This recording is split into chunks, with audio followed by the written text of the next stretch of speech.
The nights are long, the days are short, and the weather is chilly to downright cold, depending on where you are. It's a good time to slip into a Quince iconic Mongolian cashmere sweaters, which start at only $50. You can treat yourself to everyday luxury at an affordable price with Quince. If you really want to dive into luxury, you can check out their leather handbags, washable silk shirts, and European linen sheet sets. Whatever you're looking for at Quince, all the prices are 50 to 80% less than similar brands, and they do that by partnering directly with top factories and cutting out the middleman. They only work with factories that use safe, ethical, and responsible manufacturing processes. And of course, they use premium fabrics and finishes for that luxury feel in every piece. But you've already heard me rave about my Quince travel pants. Treat yourself this winter without the luxury price tag. Go to quince.com/traveler for 365-day returns plus free shipping on your order. That's QUINCE.com/traveler to get free shipping and 365-day returns. Quince.com/traveler. And thanks to Quince for sponsoring this episode of Amateur Traveler. Amateur Traveler, episode 839. Today, the Amateur Traveler talks about bush rangers and billy can lunches, dinosaurs and Qantas, emus and kangaroos, as we go to the Outback in Queensland. This is Chris Christensen from Amateur Traveler. Let's talk about Queensland. I'd like to welcome to the show Melissa Delaware from thriftyfamilytravels.com and queenslandtravelguide.com.au, who's come to talk to us about the Queensland Outback. Melissa, welcome to the show. Thank you very much, Chris, for having me. Melissa and I met at TBEX in Thailand and had a good time talking about things that we record on, and you are a big fan of the Outback. What is your connection with Queensland, first of all? I have lived in Queensland my whole life, in Brisbane to be exact, which is probably a bit odd for travel-obsessed people, but I haven't lived anywhere else. I've always lived in Brisbane. And like most people, I have tended to holiday on the coast, the Great Barrier Reef and Gold Coast. And it wasn't really until when COVID, we had quite strict lockdowns here in Australia. And so basically for a good part of a couple of years, I couldn't leave Queensland. And so I guess I was forced to travel into different places. And someone very early on said, "Oh, have you been to the Outback?" And I said, "No, I haven't. I should go there." So I went off for a 2-week trip with my 8-year-old daughter, just her and myself, and just absolutely loved it. And so pretty much every other trip we did during COVID was in the Queensland Outback. It's just Excellent. An amazing place, and a bit disappointed in myself that I haven't been sooner. And why should someone go to the Queensland Outback? Okay, firstly, I think when most people think of Queensland or plan a visit to Queensland, they're thinking Great Barrier Reef, maybe Gold Coast theme parks, beautiful beaches. And I just find people aren't thinking about the Outback. I don't know why, really, because it's amazing. And I think particularly perhaps for your North American listeners, and I know when I'm traveling around the world and people talk to me, "What's Australia like? What's Australia? Are there kangaroos jumping down the street?" And the answer is no, there's not. But if you do want to see kangaroos jumping down the street, then go to the Outback. It's absolutely amazing. The landscape's amazing. The people are amazing. You can walk into a bar and just talk to a local all night. And the other thing is, even if you went in what's considered the peak season, there's not going to be masses of tourists everywhere. There is going to be masses of tourists in the Great Barrier Reef on our beautiful beaches. So, yeah, I just think if you want to see what you think Australia is, what people seem to the stereotypical view of Australia, then go to the Outback. Cool. What kind of itinerary are you going to recommend for us, Melissa? Okay, so you asked me to consider a 1-week itinerary. You're not going to see all of Queensland Outback in 1 week. It's a huge place. I actually looked at it this morning that 65% of Queensland is actually the Outback, which surprised myself. So I know particularly your listeners are coming from North America and are limited on time. So for 1 week, I'm going to recommend that people come to Longreach and Winton. The reason being is they're the easiest places to get to and the quickest places to fly from Brisbane. They really offer, I think, all the highlights of the outback. Okay. And which one are we going to go to first? Should we talk about Longreach?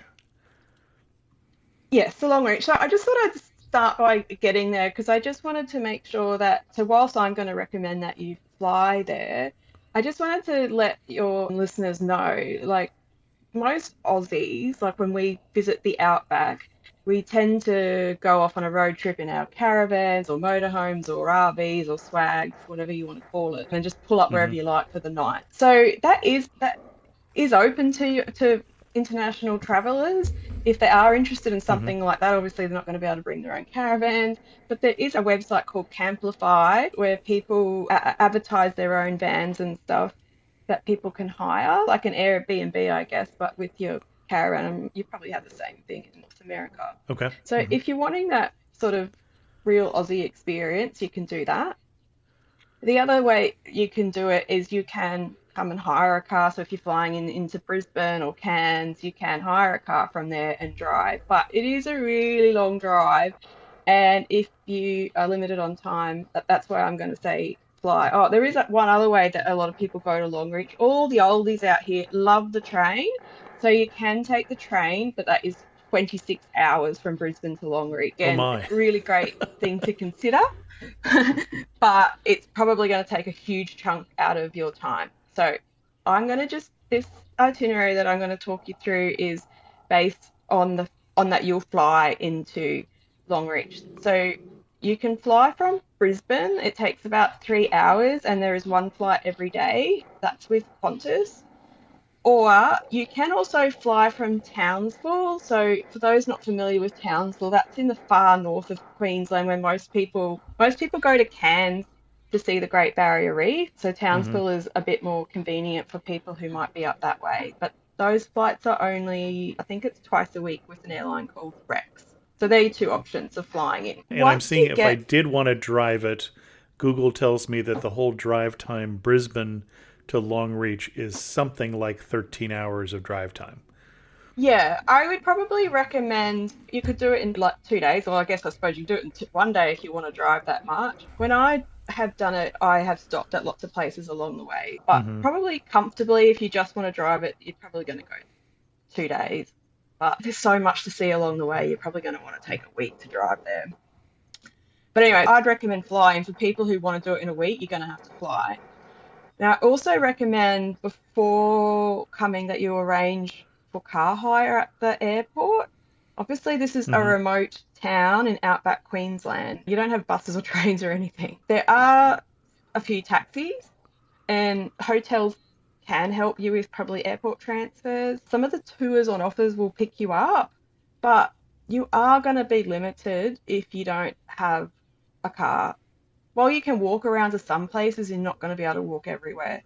And it's Okay. really hot. Yeah, it's not essential to have a car, but I do recommend it. When you say it's really hot, Sorry. that does beg the question. Normally, I ask this later on, but when we're talking the Outback, what season do I want to be coming? Okay, I was going to talk about that at the end, but we can talk about that now. I mean, obviously you can go anytime, but generally they have their season is April to October. Now, obviously Okay. we're opposite to you guys, so our winter is June, July, and Mm-hmm. August, and that is when I would recommend you go during that time. Although I've been in April, so at the start of the season, and it's really hot. But if you've got people coming that are used to coming from warmer climates, it's certainly doable as long as you've just got plenty of water and that. But And it's a even if you were to hot, dry heat, is my understanding. correct, hot and dry, for me, I come from a place where it's hot and humid. I actually find the heat out there much more bearable, even Mm-hmm. though technically it's hotter there than where I live. So Okay. just be mindful of that. Lots and lots of water, lots of sunscreen, and a lot of your trips and that you probably want to start earlier in the day so that you're out of the real hot sun in the middle of the day. But yeah, even if you wanted Okay. to come out of that season, some things will be open, but a lot of the really awesome stuff to do, they won't be open. So yeah, April to October is generally what they call the season in the outback. And I'd Okay. recommend you try and go June, July sort of time, but any of that time's fine. Okay. So I've gotten to Long Reach. What am I going to do?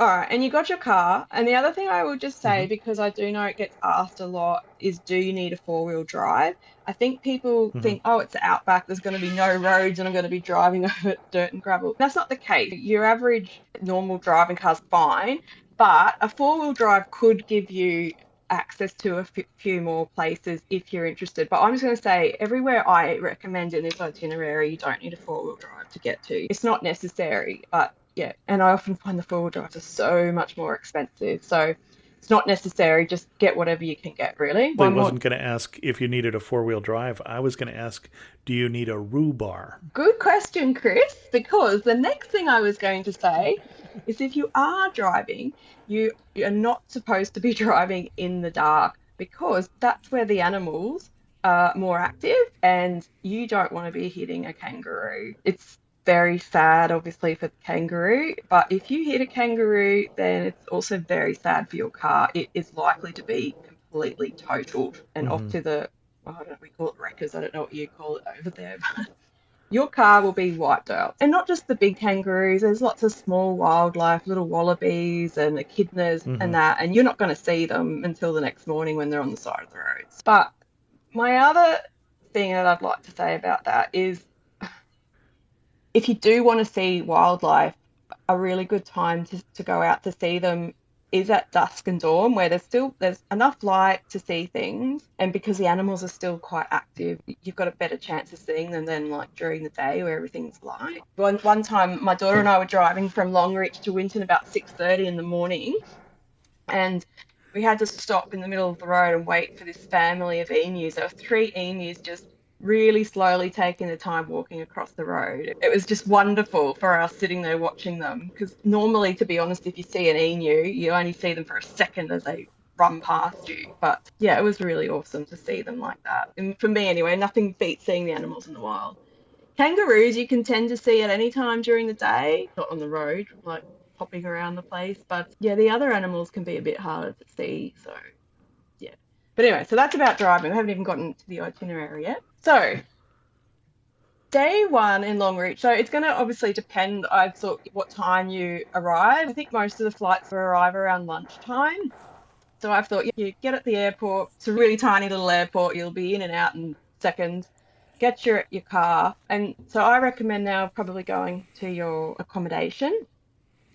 And the one place I recommend people staying at is Mitchell Grass Retreat. I've stayed here myself and it's absolutely stunning. It is a little bit out of town, so it's probably only going to be good for people who do have their own vehicle. It's only 5-10 minutes drive out of town, so not far, but you're not going to walk it. So this place is glamping tents. And I don't want people to be put off by the word tent. This place is probably the most luxurious place I've ever stayed at. It's beautiful air conditioning. The tents are huge, like big king size bed, luxury linen, beautiful en suites, massive bathtubs, and the bathtubs like have privacy windows so they can't see in, but you can see out across the plains, and you've got a great deck with your own barbecue. You've even got like a little fireplace. Just absolutely fantastic. And there's a pool there as well, which is often needed in the outback. It could be a bit pricey. So I just had another option there for people if that's too much or if they don't have their own car, then I recommend staying at the staging post. So this is another unique property though. It's in the centre of town and it's inspired by the stagecoach travel era. So there's lots of bits and bobs decorating the room. You Hmm. feel like you're back in the day when with the horse-drawn coaches and that. And it's they're fairly inexpensive. They have little kitchenettes so you can prepare some of your own meals if you like, and it's right in town so you can easily walk wherever you want to go. So once you've settled into your accommodation, to be honest, I reckon enjoy your long reach. If you're at Mitchell Grass, you're probably going to just be in heaven anyway, and you want to relax and take it all in. It's amazing. Honestly, you've got to leave time for it. I didn't leave enough time to. Or if you are ready to go out and explore, I probably recommend going to the Qantas Museum. And I'm going to talk about Qantas Museum a bit later in the itinerary because I probably don't recommend getting straight into it. I think the thing that people have to factor in is It's really hot, and I find when I'm sightseeing, when it's really hot, I get a bit tired, more tired. And yeah, and like these museums, like to really do them justice, you need a good couple of hours. If you want to get into it, go for it. But if not, just I say take it easy that first afternoon. Go to the pub, go and talk to a local bushie, and let them spin you a yarn and learn a little bit more about Longreach. But And besides buying a round for everybody in the pub, any tricks to fitting in or making friends in a pub in the yeah, okay, Outback? to be honest, most of the time when I'm in the Outback, I say I'm by myself, but it's with my daughter, and so she'll be in a room catching up on a social media, and so I'll just go to the pub by myself. So my number one rule is you always grab a stool at the counter at the bar. Normally, a lot of the people behind the bar, they're actually, because from all over the world, but that, and they more than happy to have a chat, that they're not run off their feet. Not sometimes they are, but generally they're not run off their feet. So they're happy to have a chat and they'll tell you what's going on. And Jono might be on the stool next to you and he'll start chatting to you. And before you know it, you've made a couple of friends. It's pretty easy going. I just love it. And you know what the other good thing is, Chris? You don't need to dress up.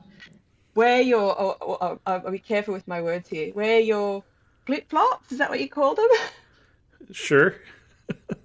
Wear your flip flops and your daggy old t-shirt and shorts, and you'll fit in just fine. Don't need to dress up in the outback, And which you is were great for hesitating saying flip flops because the Australian word is jambles? thong thongs. Thongs, thongs, that's right. Trying to remember which one to. Yes, okay. You could also wear your Yeah, thong, so but we not would, those, not that kind. Okay. yeah, exactly. But yeah, we would wear our thongs. It's very acceptable to wear your thongs in or your flip flops at the pub there. But all right, so day two, we're gonna really get right into Longreach. And before we get into it, I have to tell you about this family in Longreach called the Kinnan family. Now, they run a tourist company called Outback Pioneers, and these guys are just awesome. So they've lived in Longreach pretty much for decades, their whole life. They're graziers with sheep and cattle, and they've brought up their family there. They've now got three adult children who are all married and got kids themselves. But we've been hit really hard by drought here in not just Queensland, but Australia. Lots of farmers going bankrupt, all that sort of thing. Back in 2006, I think it is, that they said they needed to look for extra income, and they saw all these caravans coming to Longreach. So they thought, oh, let's maybe start up a tour and show some tourists around. So they started one tour, did really well, started another tour, did really well. Now these guys run so many different tours. They own the staging post, the accommodation I just talked about, as well Okay. as a pub in town. And they only run all this during the season. So when they're out of season, they're back on their property running sheep and cattle. So these guys know their stuff. So you're getting a genuine, authentic experience when you go out with them. And Hmm. the other thing, they're hilarious. They're so funny. So I've done tours with all of them, the sons and the dad, Richard, and you're just going to be in stitches. So as well as learning so much about the region and the life of working on stations, you're just going to be in stitches. They're so funny. But anyway, the reason why I wanted to mention them up front is because a lot of the tours that I'm going to talk about are from them. Okay. So yeah, you definitely have to look at Outback Pioneers if you're going. First tour that I recommend. So on day two, it's going to start at 8:30. So you'll be up early, and this is the Cobb and Co. Stagecoach experience. Okay. So this Cobb and Co. for anyone who doesn't know was just the name of the stage coaches, like the wagons that are Mm-hmm. drawn by horses, which was the way that people got around Australia 100 odd years ago. And so they have one of these stage coach, oh, I have a couple of them actually, a couple of these Cobb and Co stage coaches, and you jump on board. They drive you through town and then out onto the land, and you're galloping on one of the old Cobb and Co routes. It's like super fun. The coaches fit a few people inside, and then you have a couple of people up the top, out the back, or you can even sit with the driver up the front. And when I Okay. did it, I sat up the top with my daughter, and it was so fun. But We were absolutely covered in red dirt afterwards. Okay, out on a They dirt road here actually, from what I'm seeing in their pictures. Okay. yeah, keep your mouth closed the whole time. And it was quite funny actually when we got back, when they dropped us back, they what do you call it? Oh, like those big blowers that you use in your garden to blow away leaves and stuff. Sure, yeah. They blowed my daughter and I down and all the dirt off us. It was quite funny, but you never get that red dirt out of your clothes, man. Yeah, it's there for life. But good fun. And so while you're in this coach, you wear like headset, and so the guide, the driver, he's telling you some stories about what it would have been like to ride on a coach and a Cobb and Co wagon, and who would have been sitting at top. So I was quite surprised to learn that he said all the rich people would be sitting at the top. That would be the Oh, huh. expensive seat. And I remember saying, "Oh, why you get all dirty in that?" And he said, imagine though, if you're cramped inside that wagon in the hot heat, how smelly and Huh. disgusting it would be. And I went, oh, okay, yeah, I get that, yeah. And just hearing the stories, traveling days and days in these wagons, and the passengers just slept on the side of the road and dusty roads. Like we're not talking like there's no petrol station with it or gas station with a room on it. So it's, yeah, just yeah, it's so much fun. I highly recommend it. We really loved it. Ah bon chien. Bonjour, je suis Theo, a tour leader with Explore, and this is Punti. He's helping us find truffles under the trees next to this beautiful vineyard. Maybe for tomorrow's cooking class? We call it semi-heure. Parfait. Semi-o'clock. Not everyone gets to enjoy a Bordeaux sunset this way, but you will if you explore. No, Punti. Search exploreworldwide.com and don't just travel. Explore. I'm looking at pictures of the Cobb and Co. and Oh yeah. it's dealing with some of my preconceptions. I was wondering if, as I'm out there, is it flat and featureless, and am I going to be able to see for miles? But I'm seeing you're riding through what I would call scrub trees, maybe up to 20 feet Yes. tall, or bushes only 6 feet tall, and dirt roads. Is that pretty typical terrain for this area? Yeah, it's quite interesting because it changes a lot. One minute, like, I'm thinking, I remember at first we were just riding along completely barren, dusty nothingness. But Mm-hmm. then there's a lot of the outback, people probably don't realize there's a lot of waterways, a lot of rivers, streams, Sure. creeks. Mm-hmm. So when you get closer to those areas, then yes, there are a lot more trees. Generally, so then I guess it starts from nothingness, then you get those sort of a meter high shrubs, and then as you get closer to the creeks again, then you're getting into more trees and stuff like that. So yeah, it varies quite a lot. Okay. Thank you. Yeah, but honestly, I just can't get enough of the landscape. It's just beautiful. So, yeah, when you come back from the Cobb and Co, they take you in for a beautiful morning tea with scones. And do you have scones? Do you have scones in North America? Sure. We have scones or scones. Yeah. Uh, Yeah, that's a good Aussie morning tea with cream and jam and a cup of tea. And it's served by waitresses in traditional clothing, so it's quite nice. And then they take you to watch an old Aussie bush movie. The one that we watched was like from the 1950s. If you're not really familiar with the area, you watch these movies, which gives you more of a feeling for what it was like. And then after that, they take us out the back for what they call the Harry Redford Old Time Tent Show. So the Okay. purpose of this, I know it sounds a bit weird, but the purpose of this is just showing us what bush entertainment was like back in the day before Netflix was there. So they said you'd have a couple of guys traveling around, I guess, basic sort of circus things with farm animals and silly jokes and skits. Pretty lame, really, and you're more cringing than laughing. But it's just to give you an idea of what it would have been like back then. But while you're watching the show, you can have like a traditional bush lunch, which they call a billy can lunch. So Okay. I'm not sure if you'd be familiar with the billy can, So a but billy it's, would be a watering hole, and a billy can yeah. So would I be guess, the can you took your lunch in down to the watering hole. yeah, pretty much. And often, though, these billy cans, you would put water in them and hold them over the fire to heat water. But I, so they've got I think we multiple would options, call a bucket or purposes. a pail. But these are very similar, like you said. So they serve you lunch in it, which is Okay. we say sanger. We have a sandwich, a sanger, and a piece of cake or something, and an apple and a drink, just a simple sort of lunch. But yeah, so that's that tour, and all up it goes for about 4 hours. But yeah, great introduction to life in the outback, I think. Okay. So that's going to finish after lunch. And then, so I would probably recommend maybe going back and having a relax in your room. If you're staying at Mitchell Grass, have a swim. It does finish in the centre of Longreach, so there are a couple of shops which probably take you a few minutes to look at, not very long. Again, like I'm saying about the heat, this is the middle of the day. Good idea to have a rest in your air conditioned room, probably. You mentioned Then it being in the after, hot. One thing you didn't say is that Long Reach is actually on the Tropic of Capricorn. So we are in the tropics, it is, or yes, that's just right. barely in the tropics. Yes, that is correct.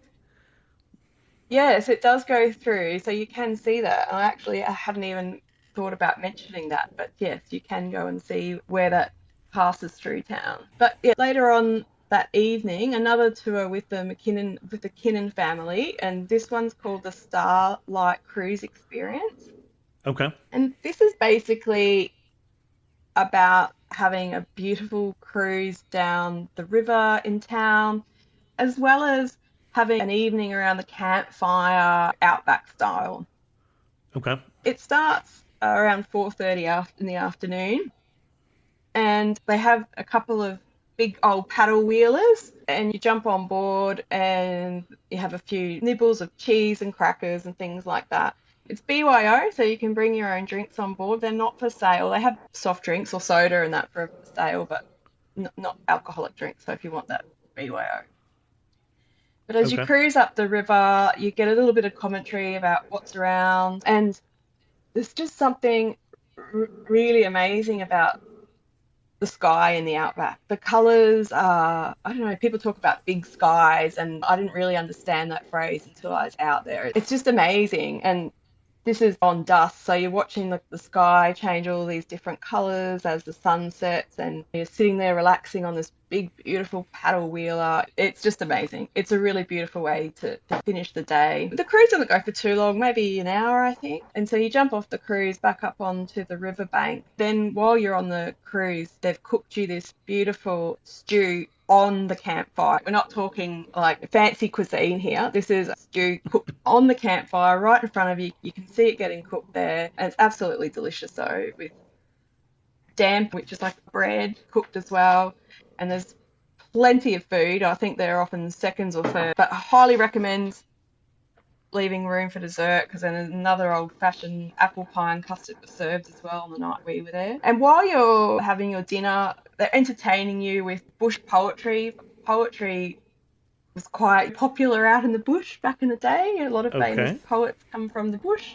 So they're reading some bush poetry, a few songs, silly jokes, things like that. And then after dinner, they've got down on the riverbank, like stadium style seating along the bank with a big sort of screen in the water. And they show you a short little movie about Captain Starlight.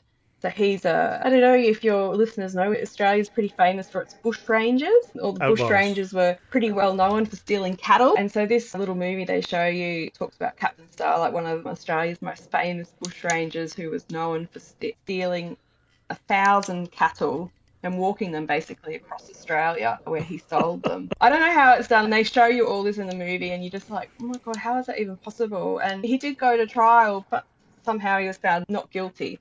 So he's pretty famous, Captain Starlight, out in the outback. So they tell you all about him. Hmm.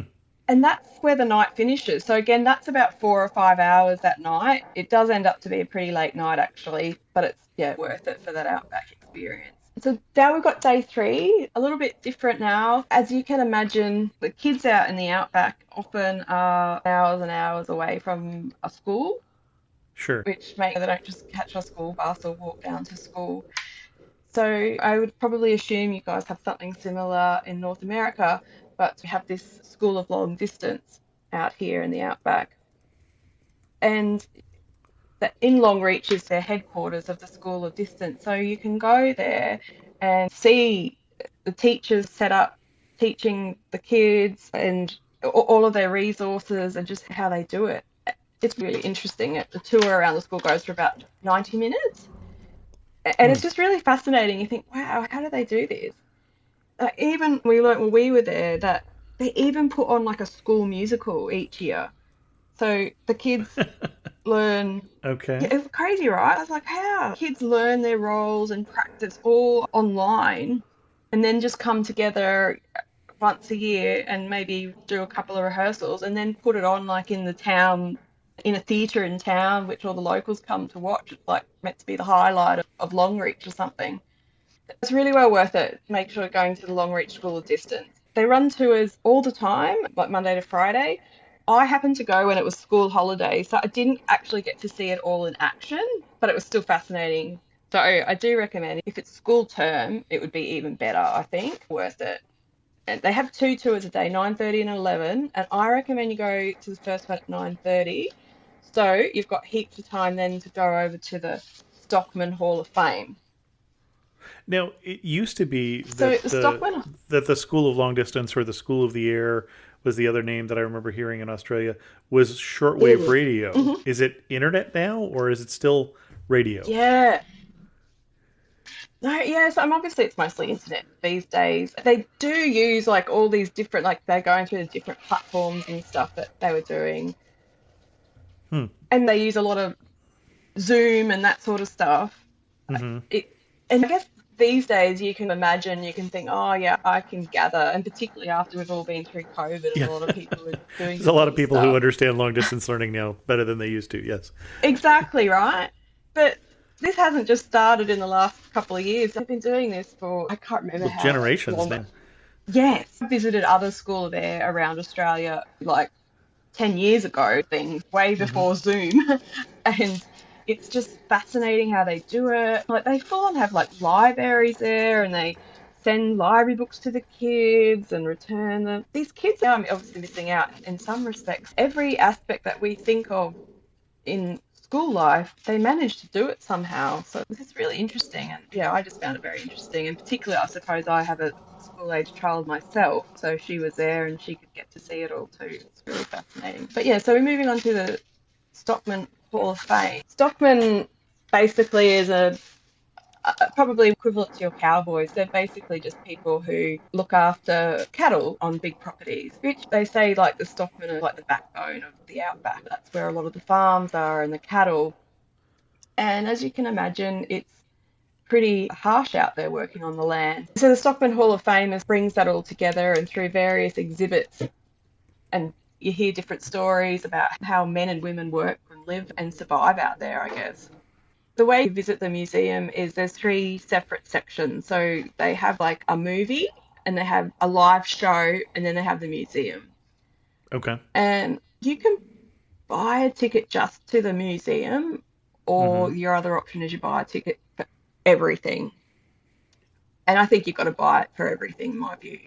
Okay. Particularly if you're coming from out of town or from outside Queensland.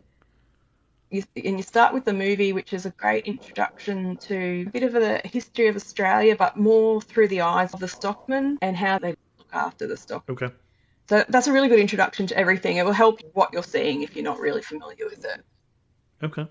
I think once a day they have a live show. I'm pretty sure it's only once a day at about 12 o'clock. So you really need to time your visit to the Stockman Hall of Fame so you don't miss this show. Although tickets have to be pre-booked anyway, I think.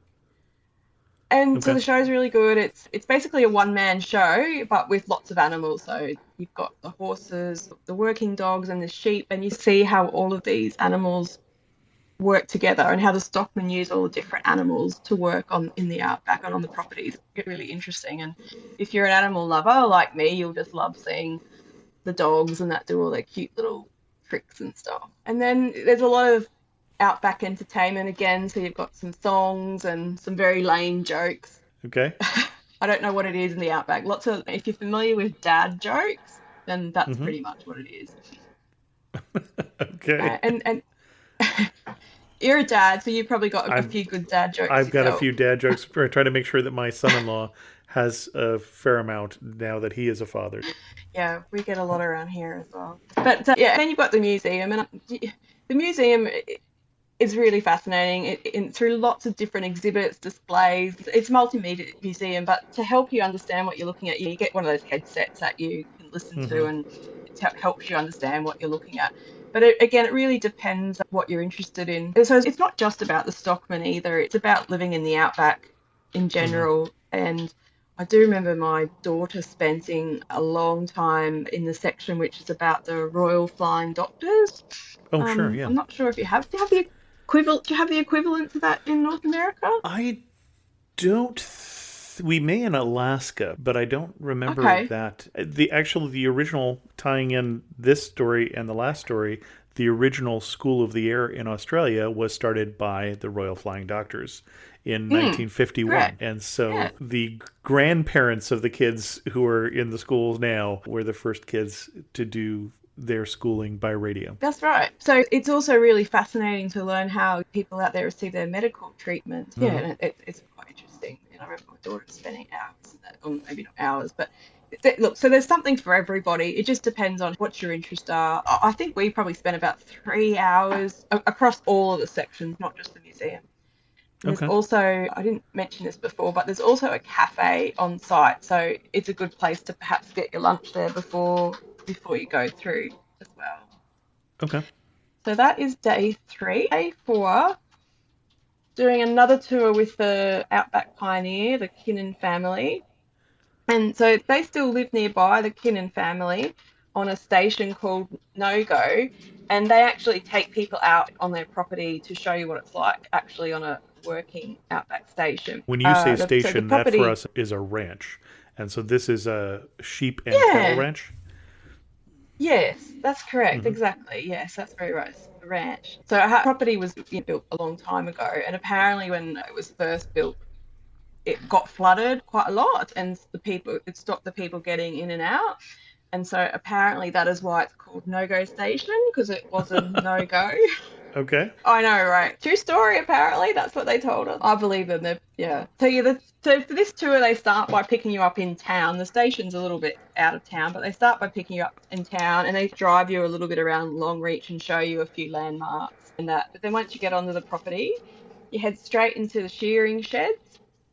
Okay. And they have a chat to you about what life is like as a shearer, and they actually do a demonstration there, shearing the sheep. They've got the cattle dogs there doing all the rounding up the sheep and showing how they bring the sheep up into the shearing shed. Really hard work, hey. People have seen a sheep being sheared, but time is not wasted. Right, it's amazing. They can shear a sheep in seconds. I wish I had some numbers. Yes.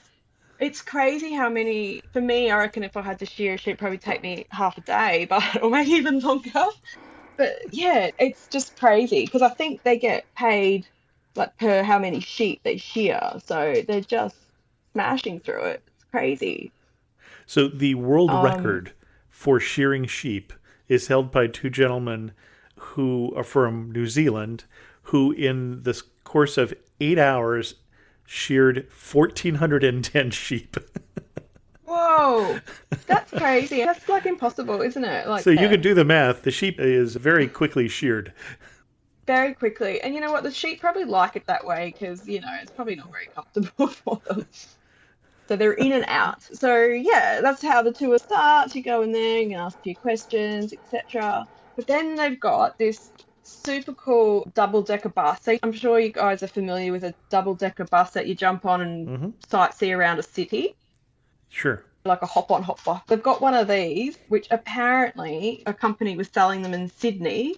So they bought one and drove it from Sydney to Longreach. And they've changed it up a bit, so now they can drive tourists around on their property. It's just crazy, but it's pretty cool. So you jump on here, again, they give you some headsets and they drive you around their property and just tell you what you're looking at and things they do. And heaps are great. We saw like feral camels and donkeys and kangaroos. I saw pictures of camels. So these are camels that someone brought to Australia that they've now let gone wild. Yeah, that's right. So we actually have wild camels in Australia. It's mental, right? Yeah. And You do learn a lot about, particularly if you're a tourist, you obviously love seeing kangaroos. I love seeing kangaroos, but you hear how much of a pest they are to farmers, particularly Sure. kangaroos. Like they breed very quickly and survive on very little, so there's always lots of them. It's probably not very nice, but I believe that farmers have some sort of license where you can kill kangaroos on your property, so it's a real problem for our farmers. The tour that we went on, one of the Kinnan's sons, he was our guide, and so it was just absolutely hilarious because he grew up on this property, so he was telling us all the funny things him and his brothers and sister that used to do. So you're getting again like this genuine experience. Haven't just flown in a guide and told them a few stories that they've Sure. learnt off by heart. It's the real deal, so that's really great. Yeah, and then they take you to like this watering hole somewhere on their property, and again, they'll give you one of those billy can lunches that I was telling you about earlier. So you sit around and have a cup of tea and sit around the watering hole. It's really nice. Okay. So that tour goes for about 4 hours as well. So you'll be back around lunchtime or just after lunch as well. And so then I think I recommended earlier on or mentioned earlier on for day one, if you've got enough steam in the tank, you could go visit the Qantas Founders Museum. Mm-hmm. But I've put it on this afternoon, because I think that you need to give it a good few hours to really appreciate everything that it offers. So Qantas, if your listeners are familiar with Qantas Airlines, they are Australia's largest airline. And when I was putting some notes together for this podcast, I actually found out that they're actually the world's third oldest airline that's still in operation, Huh. which I I didn't did know not know about. that. So Okay. they've been operating since 1920, apparently. And so they have this big fancy museum in Longreach, but funnily enough, Qantas was actually founded in Winton, which is the second part of this itinerary we'll get to shortly. But the first passenger flight was from Longreach, so perhaps that's why the museum is actually based in Longreach. It's funny to me because you're describing Longreach, and I'm looking it up and finding that the population is like a little over 3,000 people. But there's a lot there. There really is, which is probably why I recommended it. Like, I've been to lots of outback towns, and you can probably see the whole place and everything it offers in one day. But Longreach is just one of those places that you could really spend a week there. It's excellent. So, which is why I recommend it for people that are short on time, because you can get a fantastic outback experience in one place. Right. Yeah. So anyway, the Qantas Museum is excellent for anyone with an interest in aviation history. Lots of different planes on display. It's multimedia as well, with lots of interaction. So if you've got kids with you, lots of things to play with. The part I really enjoyed as well is you can go out on these tours of some of the aeroplanes, like they take you in the cockpit and you can crawl around in the cargo area. They'll take you to see where the black box is. You can walk out on the wing of a 747. So Fine. those things are extra, but they're really fun. And you're talking about an airline that started with biplanes and then went to 747, so I imagine there's everything in between. That's right, all different planes. And another plane which was pretty cool to see is they have a 707 plane, which it was actually the Jackson 5's plane while they were on tour in the 1980s.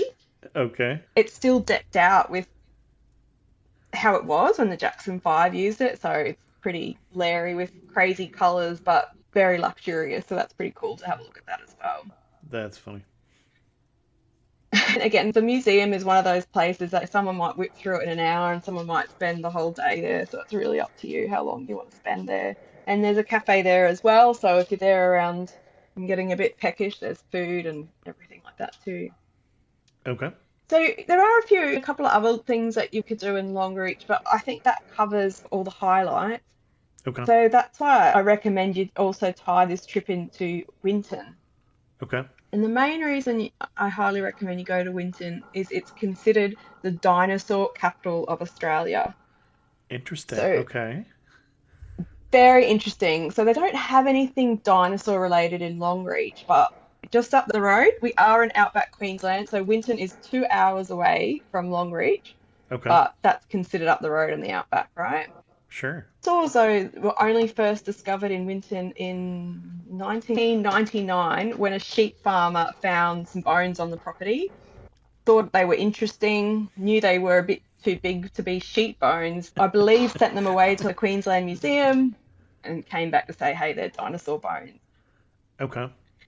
And so ever since then, locals and experts from all around the world have flown to Winton looking for dinosaur bones.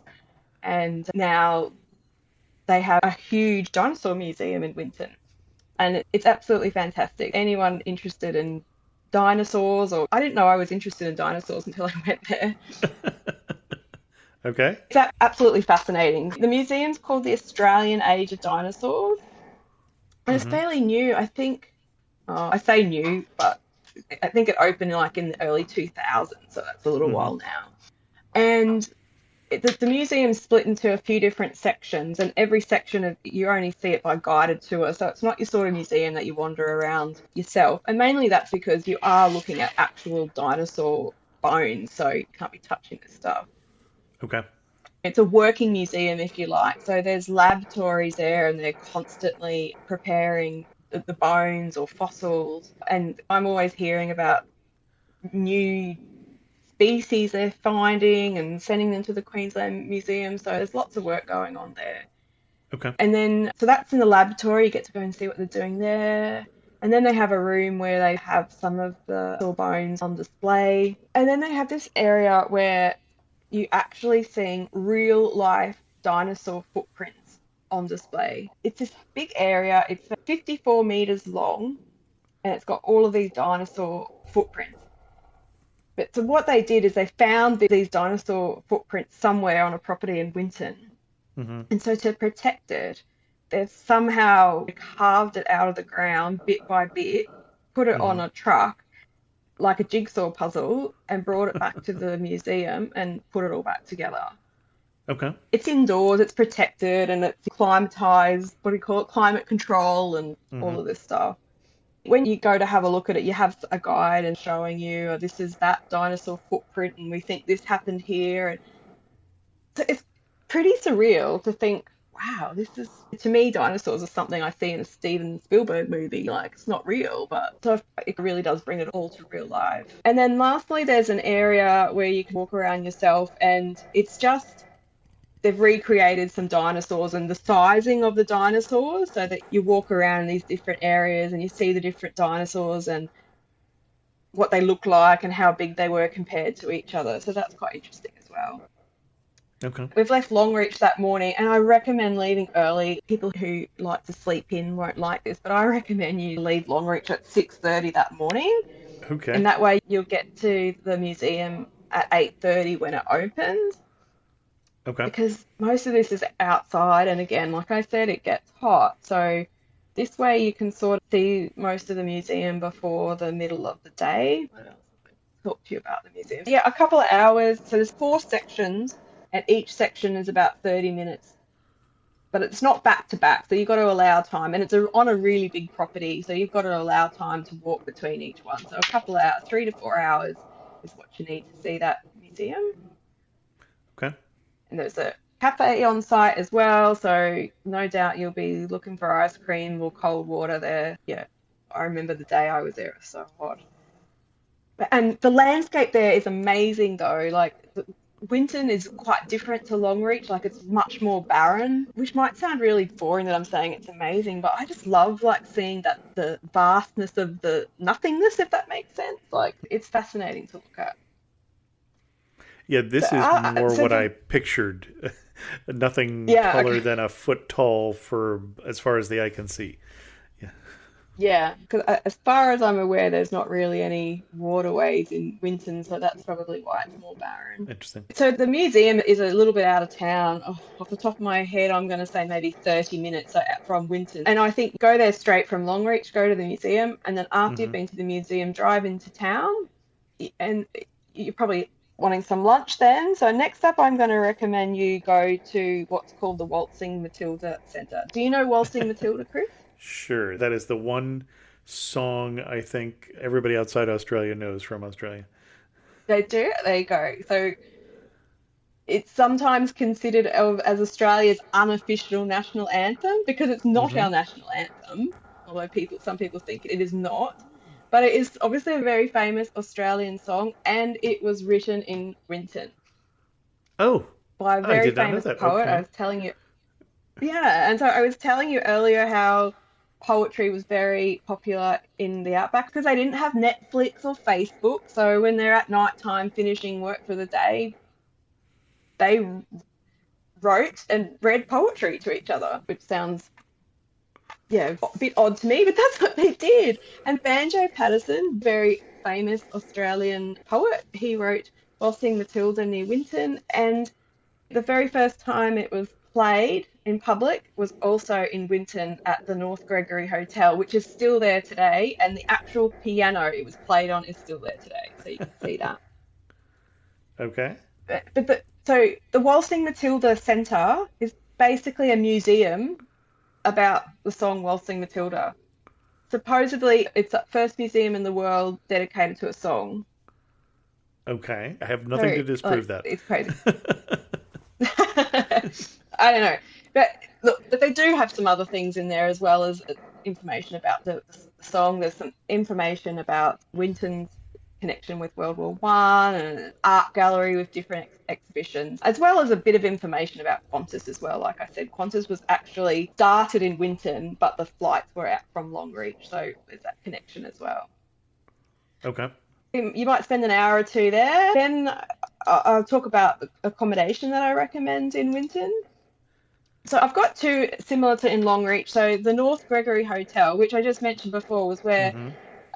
Waltzing Matilda was first played. It's the pub. It's a fabulous old pub. It's absolutely beautiful. Been fully restored. Recommend you staying there while you're in town. It's right in the middle of the main strip, so great connection to shops and that around town. And you've got the pub there, which serves excellent meals.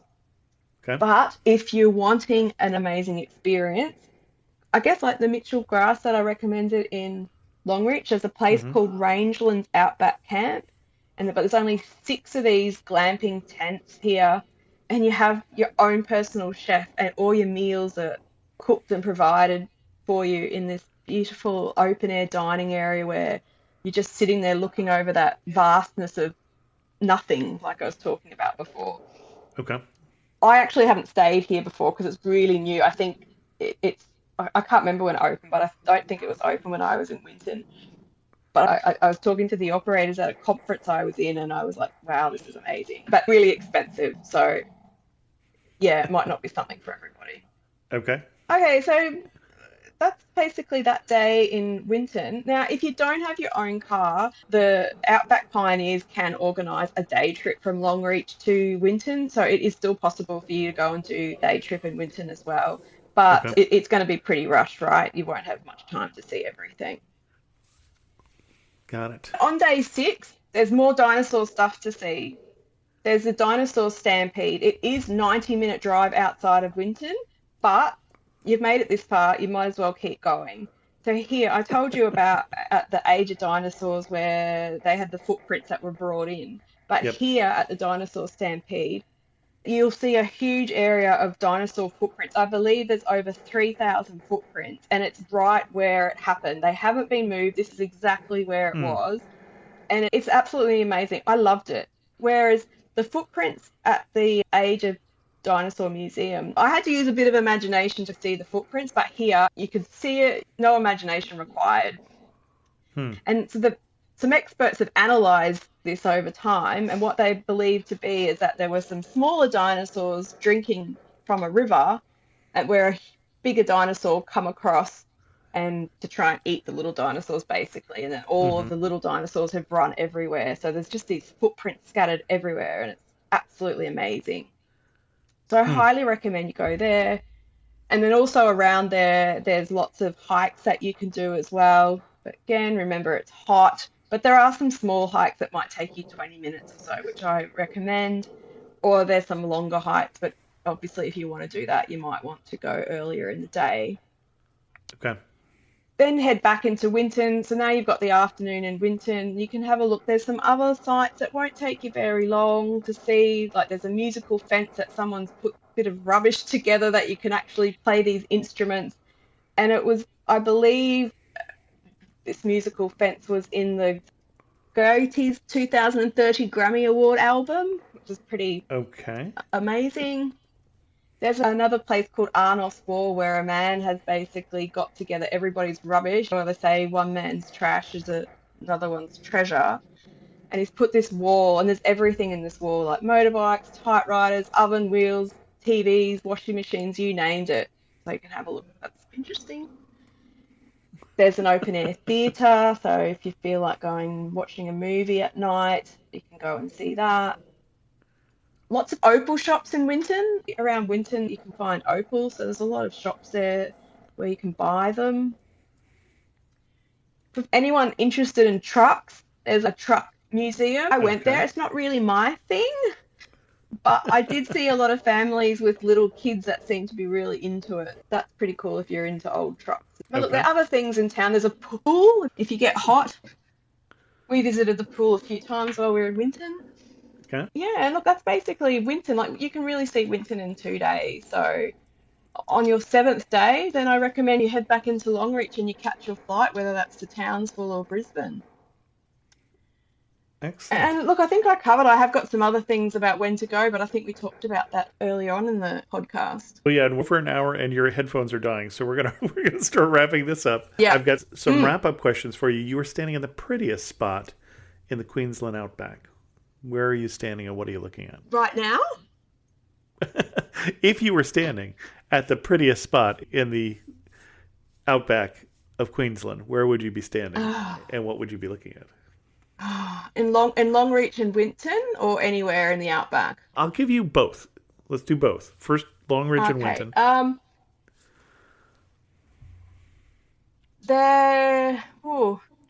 There's a place called Cobble Gorge, which is quite north, and there's a beautiful infinity pool in the resort there that looks out over to a beautiful lake in the Cobble Gorge. It's just stunning. I really enjoyed Cobble Gorge there. In Longreach and Winton, let me think. I really enjoyed probably being like going on the Thompson River and just sitting there and looking across the water and seeing the beautiful colours in the sky as the sun sets. It's spectacular.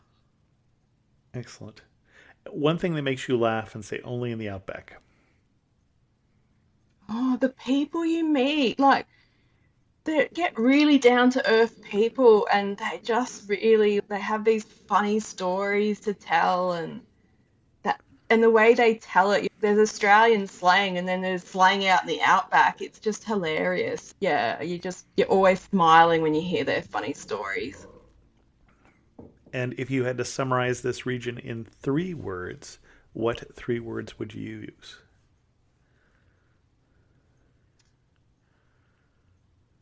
Three words. It's beautiful, just so beautiful. Welcoming. The people in the Outback I just find just so friendly, welcoming, and maybe humbling. Humbling. You just feel you're getting back to the land, and it's rugged. It's rugged, it's harsh, but it's just beautiful at the same time. You mentioned that the people who were running the tours in Longreach, that they were having a hard time making a go of it as a cattle station or as a sheep station. My uncle, who lived in Australia for 51 years, pretty much lost his shirt in a cattle station in Queensland because the drought, basically one of the many droughts in the area. And he was an agricultural engineer who put in big dam systems and things like that. So he was someone who knew what to do, but if there's no water, you can't do anything with it. I've certainly heard his stories. That's right. Mother Nature can be really tough. Our guest again has been Melissa Delaware from thriftyfamilytravels.com, but more importantly, queenslandtravelguide.com.au. And Melissa, if we wanted to send people to this rather new website, to your best post on the Outback, where are we sending them? I'm going to write this post up afterwards, since I did some research for this podcast. I'm going to put this up in a post. So it's not there yet, but it will be, and you'll be able to find this itinerary for Longreach and Winton.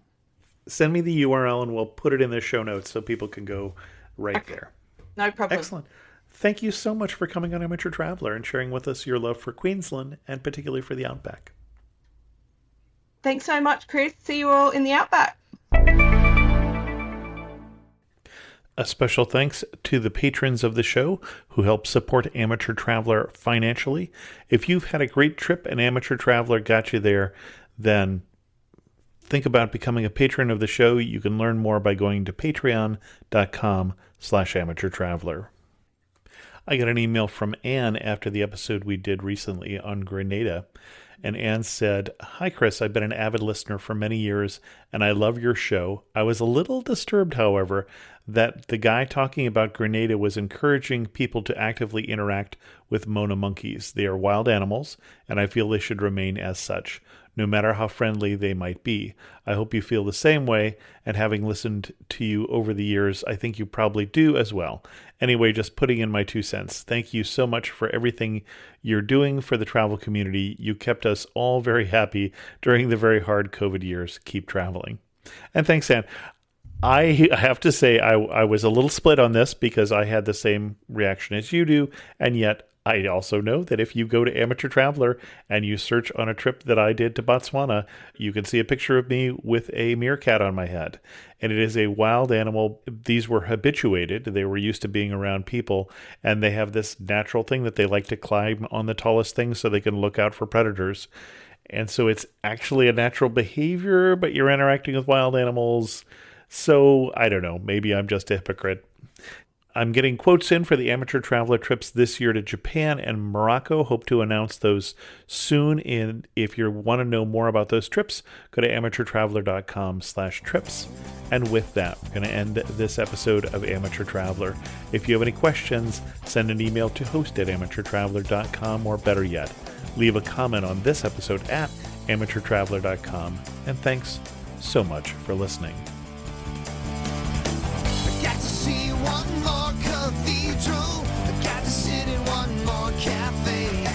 I know that I should be heading home, but maybe not today.